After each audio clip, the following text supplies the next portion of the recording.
Me did the Isaac Jumpo, but me family the great sample and bring one man come when you too much G8, too much G8, more too much. Namen so me I'm more fire.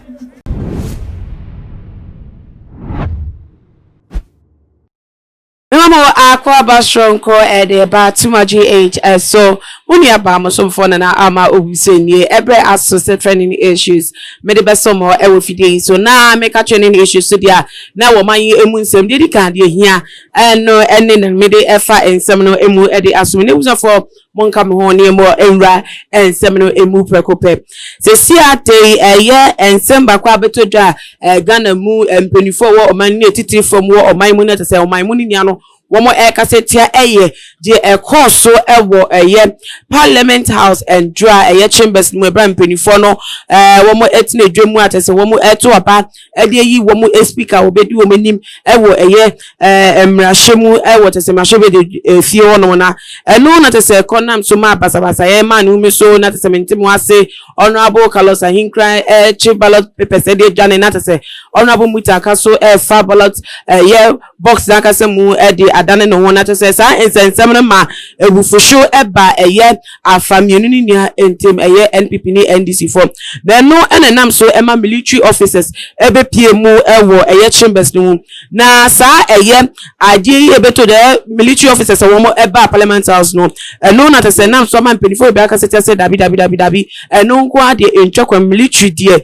mrebie no a efo womo so se womo ewa konya so mbewura eye chambers no emu na empo krapo se bibi esi krapo no enko ye krampa na tese police ena esenko womo mremu first ansa na empo se eye aginsem kra na tese external forces kra ruma ansa na military bebe mu kra bem na se Parliament House chambers ni mu na tese honorable members of parliament wo tese womo eye ba be so mu into office ewo ho na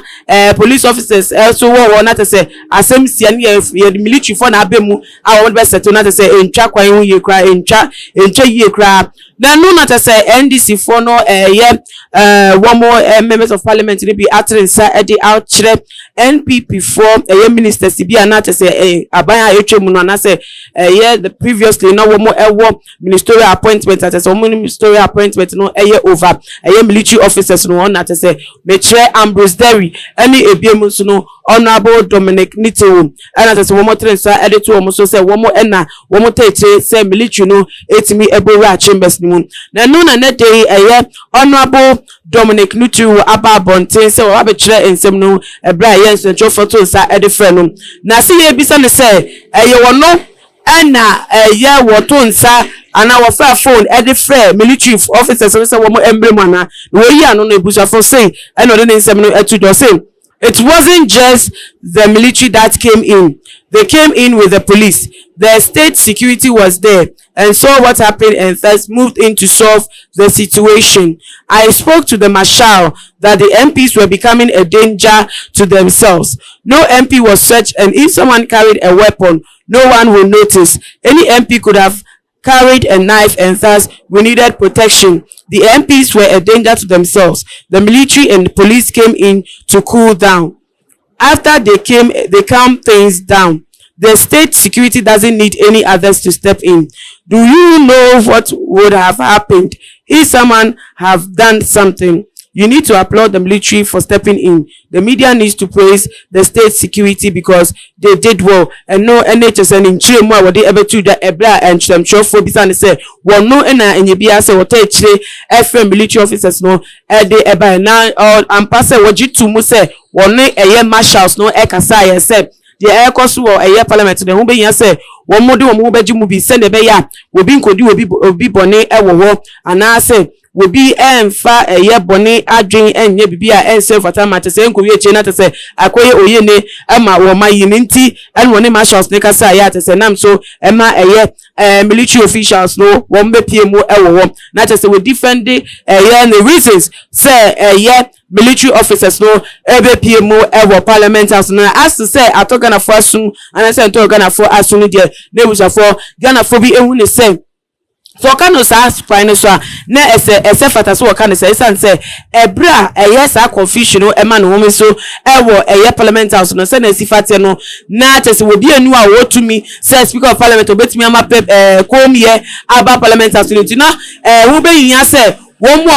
wo mo esa benu betimi di tumi aye bibi no no mbebem na sa benu say ye ni members of parliament na biem so ye ni speaker of parliament na tese president executive hands ni no ye dissolve nti na tese military na esa benu ehun so mba no be ye tanjiremu na tese wo maka na kom ye abanan ko mu niwa enka ko we bonu because where there is no law no there is no order nti na tese military buy ye no ebraye nti e ko wie che no bonu bi ensi kom ye ene asumdwe ene buy nti ye military officers no abaso sena ye ra Dominic Nitu can be so say dabi no matter what was going on, no matter the movement no that cause minti mo ase amani we so still na no na say there are other measures anka openi no betimi I call it upon say nka mbeboa na akom ye emra than so of fair military because yenim say abakosem ni say who say military abepiem e wo chambers dia no either coup d'etat and I say revolution ena aba ati say no nam so na tisa soldier for ena o mabaya ba so a wo ebe bu o mine na no so sa no eno na ni democracy enka ba ko akosi ti say